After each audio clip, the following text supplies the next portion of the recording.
lagi di Perspektif. Saya Aji. Dan saya Colby. Jadi dari sisi makro, kita akan bahas apa hari ini, Bi?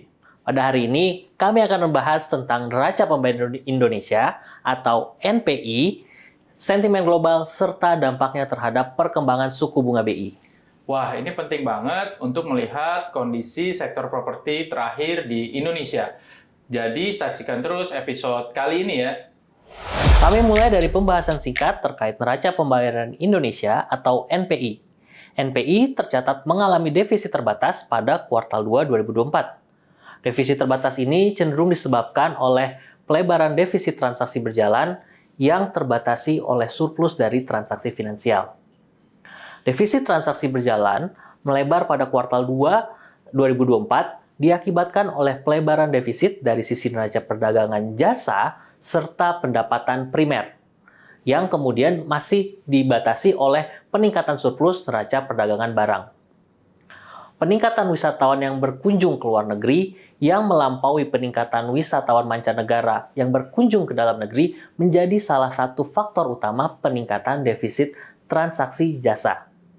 Sementara itu, transaksi perdagangan barang masih mencatatkan surplus, didukung oleh peningkatan surplus dari migas maupun non-migas. Hal ini terjadi akibat peningkatan terbatas harga komoditas global. Di sisi lain, terjadi peningkatan yang cukup signifikan dari transaksi finansial Indonesia, didukung oleh surplus dari investasi portofolio. Investasi portofolio tercatat berbalik surplus pada kuartal 2 2024 dari sebelumnya tercatat defisit akibat arus masuk investor asing kepada aset-aset finansial, dalam hal ini utamanya adalah SRBI dan surat utang negara pemerintah. Di sisi lain, transaksi investasi langsung tercatat mengalami penyusutan surplus yang diperkirakan sebagai dampak dari ketidakpastian global, sehingga investor memang masih cenderung lebih berhati-hati.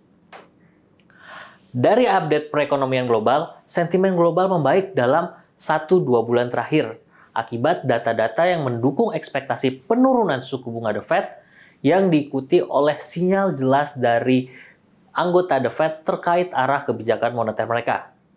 Dalam notulensi FOMC, sebagian besar anggota The Fed sudah sepakat bahwa telah terjadi proses disinflasi di Amerika Serikat, mengindikasikan bahwa arah kebijakan penurunan suku bunga sudah semakin jelas. Hal ini kemudian lebih diperkuat lagi oleh pernyataan dari Chairman The Fed saat simposium Jackson Hole bahwa waktunya sudah tiba untuk The Fed mulai melakukan pemotongan suku bunga. Pada bulan Agustus, BI mempertahankan suku bunganya di level 6,25%, sejalan dengan BI yang masih cenderung berhati-hati terhadap dinamika ekonomi internasional. Pada RDG bulan Agustus tersebut, BI mengafirmasi bahwa BI membuka ruang untuk pemotongan suku bunga pada kuartal 4 2024 mendatang. Melihat dari berbagai indikator yang sudah stabil, mulai dari stabilnya inflasi, terjaganya defisit transaksi berjalan, serta potensi pemotongan Fed Funds Rate, kami perkirakan BI mempunyai ruang pemotongan hingga 50 basis poin pada kuartal 4 2024 mendatang, sehingga suku bunga BI pada akhir tahun diperkirakan berada di level 5,75%. Bank Indonesia telah merilis hasil survei tentang perkembangan sektor properti di Indonesia pada bulan Agustus ini, meliputi survei harga properti residensial dan survei harga properti komersial. Pada sektor residensial, survei menunjukkan perlambatan pertumbuhan harga pada pasar primer selama kuartal 2 2024. Dengan indeks harga properti residensial mencatat kenaikan sebesar 1,76% year over year, melambat dari 1,89% pada kuartal pertama 2024.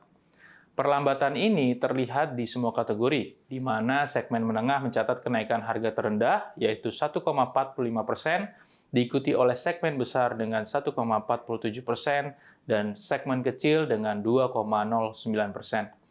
Berdasarkan regionnya, pertumbuhan terendah tercatat di Bandar Lampung dengan 0,14%, di Manado dengan 0,42%, dan di Semarang dengan 0,66%. Perlambatan ini juga sesuai dengan perlambatan dalam penjualan properti residensial, di mana Bank Indonesia mencatat pertumbuhan penjualan hanya 7,6% pada kuartal 2. Ini menurun drastis dari 31,2% pada kuartal sebelumnya. Selanjutnya, dari properti komersial, Bank Indonesia melaporkan harga properti komersial juga melambat pada triwulan 2 kemarin.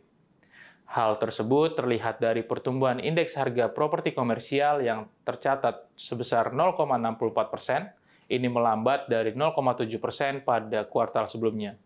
Meskipun demikian, secara detail, perlambatan terjadi pada kategori jual, yang tercatat sebesar 0,63%, lebih rendah dari kuartal sebelumnya yang sebesar 0,69%. Sementara itu, pertumbuhan indeks untuk kategori sewa ini terakselerasi lebih tinggi, sebesar 2,32%, naik dari 2,1% pada kuartal sebelumnya. Kami melihat dinamika permintaan dan penawaran di masing-masing segmen ini mempengaruhi pergerakan harga properti komersial, di mana kategori permintaan kategori sewa tumbuh lebih tinggi daripada pasokan sementara. Untuk kategori jual cenderung stagnan, baik permintaan maupun penawarannya. Terakhir, data penjualan semen yang dirilis oleh Asosiasi Semen Indonesia tercatat melonjak pada Juli 2024. Namun, kami menilai lonjakan penjualan semen ini masih didorong oleh kegiatan pembangunan infrastruktur pemerintah, bukan berasal dari permintaan sektor properti. Asosiasi Semen Indonesia melaporkan bahwa penjualan semen domestik meningkat 15,3% mantuman, mencapai total 6,17 juta ton pada Juli. Secara detail, penjualan semen kantong dan semen curah masing-masing mencatatkan pertumbuhan sebesar 14,4% dan 17,5% mantuman. Namun, dibandingkan dengan tahun sebelumnya, penjualan semen ini tidak tumbuh terlalu tinggi, hanya sebesar 3,8% year over year. Namun, ini membaik dari sebelumnya mengalami kontraksi minus 1,2% pada Juni 2024. Namun, kalau kita lihat secara spesifik juga, pendorong pertumbuhan pada Juli ini berasal dari segmen semen curah, yang biasanya terkait dengan peningkatan kegiatan pembangunan infrastruktur, yakni tumbuh sebesar 14,6% dan ini lebih tinggi daripada bulan sebelumnya yang hanya sebesar 9,5%. Sementara itu, kalau kita lihat segmen kantong yang biasanya terkait dengan properti residensial, ini masih mengalami kontraksi sebesar 0,6% year over year. Namun memang sedikit membaik dari kontraksi di bulan sebelumnya sebesar minus 5,4%. Dengan penguatan nilai tukar rupiah dan potensi penurunan suku bunga BI ke depannya, bagaimana dampaknya terhadap industri-industri yang tadi disebutkan, Ji? Kami melihat memang potensi penurunan suku bunga dapat menjadi katalis bagi sektor properti ke depannya. Terlebih, pemerintah juga masih memberikan insentif berupa perpanjangan PPNBM 100% hingga akhir tahun ini. Sekian episode Perspektif kali ini. Sampai jumpa di perspektif selanjutnya.